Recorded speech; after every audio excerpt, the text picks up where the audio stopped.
Welcome to our channel. நம்ம சேனலில் ஆசிரியர்கள் பயன்பெறும் வகையில் அவ்வப்போது முக்கிய அறிவிப்புகளும் அரசு தரப்பில் வெளியிடுகின்ற முக்கிய தகவல்களையும் சலுகைகளையும் உத்தரவுகளையும் தொடர்ந்து கொடுத்துட்ருக்கோம். அது மட்டும் இல்லாமல் ஆசிரியர்களுக்கான ஆசிரியர் பணியில் இருக்கக்கூடிய அனைத்து ஆசிரியர்களுக்கும் டெட் தேர்வு, ஆசிரியர்கள் தகுதி தேர்வு கட்டாயம் என்ற அடிப்படையில் அவர்களுக்கு வழங்கப்படுகின்ற பதவி உயர்வு, பணியிடை மாற்றம், அவர்களுக்கான வழங்கப்படுகின்ற சலுகைகள், மதிப்பெண் குறைப்பு, மாற்றங்கள் பற்றிய கோரிக்கைகளை தொடர்ந்து கொடுத்துட்ருக்கோம்.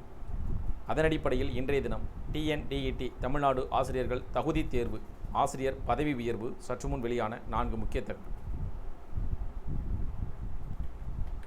தொடக்க கல்வியில் ஆயிரக்கணக்கான தலைமை ஆசிரியர் பணியிடங்கள் காலியாக உள்ளன.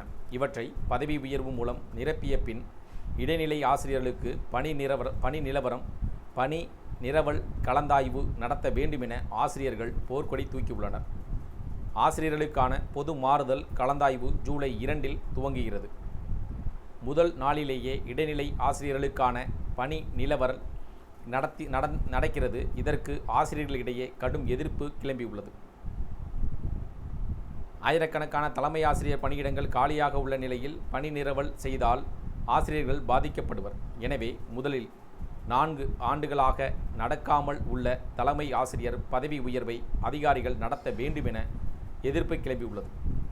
இடைநிலை பதிவு மூப்பு ஆசிரியர் இயக்கம் மாநில பொதுச் செயலாளர் ராபர்ட் கூறியதாவது: ஆசிரியர் தகுதி தேர்வு டெட் தொடர்பான நீதிமன்ற வழக்குகளால் தமிழகத்தில் அரசு தொடக்க, நடுநிலை, தலைமை ஆசிரியர், பட்டதாரி ஆசிரியர் பதவி உயர்வு 4 ஆண்டுகளாக நடக்கவில்லை.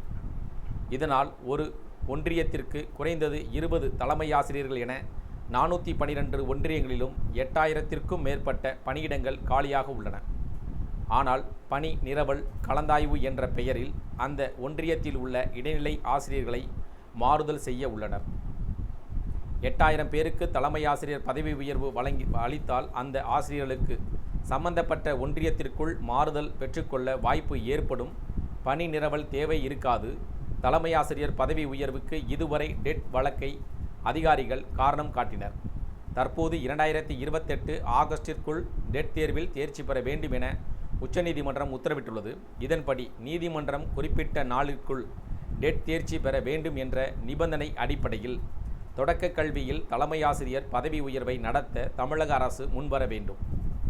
இதற்கு பின் உபரி ஆசிரியர் இயக்கும் நிலையில் பணி நிரவல் கலந்தாய்வு நடந்தால் பதவி உயர்வு மூலம் ஏற்படும் காலி பணியிடங்கள் பல ஆண்டுகளாக வெளி மாவட்டங்களில் பணியாற்றும் இடைநிலை ஆசிரியர்கள் பலருக்கு சொந்த மாவட்டங்களுக்கு பணி மாறுதல் பெறும் வாய்ப்பும் கிடைக்கும் என்றார். இந்த தகவல்கள், கோரிக்கைகள் பற்றிய உங்களுக்கு பயனுள்ளதாக இருந்துச்சு அப்படின்னா இந்த வீடியோக்கு ஒரு லைக் பண்ணுங்கள். மீண்டும் இதேபோல் ஒரு பயனுள்ள தகவலில் சந்திப்போம். நன்றி.